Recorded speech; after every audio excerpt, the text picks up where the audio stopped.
Well, good morning. It's Tuesday morning. Jeff and Karen Spell have just left for Florida. We're still in Simpsonville. We've accomplished the goals for taking care of our daughter's needs down in Anderson and getting ready to head back up to Melrose Mountain. There is a cool front coming through even here in Simpsonville, and they're saying that the highs will be in the 70s today here in Simpsonville, and probably the highs of 65 or 70 in the mountains today as well. So it's going to be cool.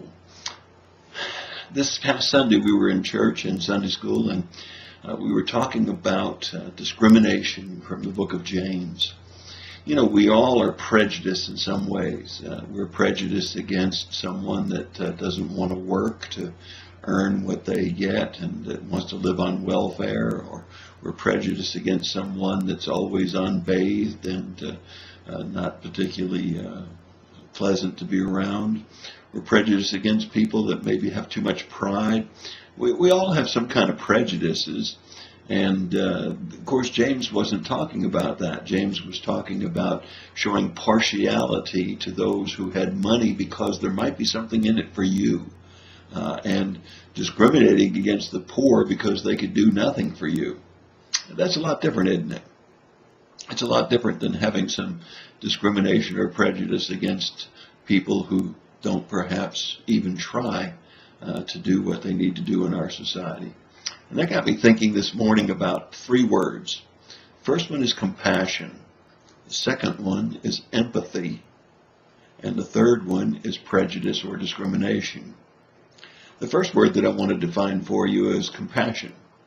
Compassion means to have sympathy or understanding about someone's troubles and problems.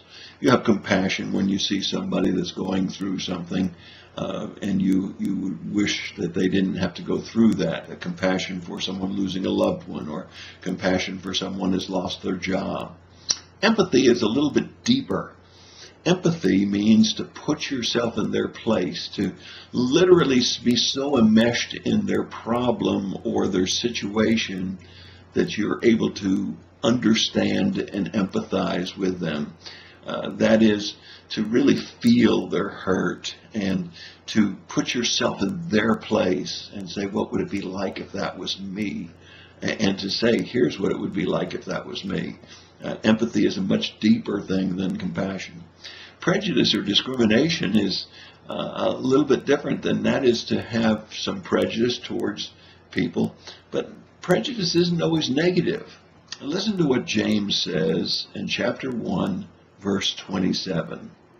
This is pure, undefiled religion in the sight of our God and Father, to visit orphans and widows in their distress, and to keep oneself unstained by the world. Well, that's a prejudice or discrimination. We're going to spend more time taking care of orphans and widows because we have either compassion or empathy. If you were an orphan, you would certainly have a lot more empathy and more compassion for that person that was an orphan. If you've been a widow and you know what it's like to suddenly lose a mate and to be alone, then you probably have both compassion and empathy.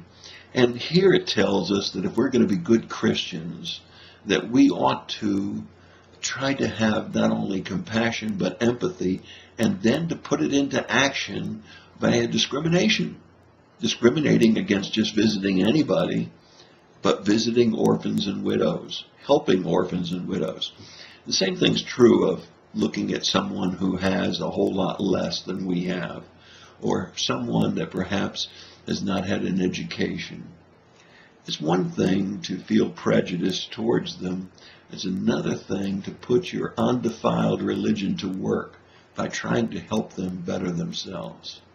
You see, the thrust of what we talked about in our Sunday school this past Sunday was coming alongside of those who are begging and seeing if they want to do better, seeing if they'd like to start a new life, maybe helping them to learn how to read or write, maybe helping them to get out of the rut that they're in, the ditch they're in, not just by handing them money by getting involved in their lives. And that's what James is talking about. He's saying visit those orphans and widows, those people that are in distress, and keep yourself undefiled from the world, but be involved in lives and helping them to have a better life. Hope you'll think about that today. Hope you'll think about those that are in nursing homes, those children that have no parents. Hope you'll not only have compassion, but you'll have empathy, and then you'll show some prejudice and discrimination by visiting the ones that really need it and would like a hand up.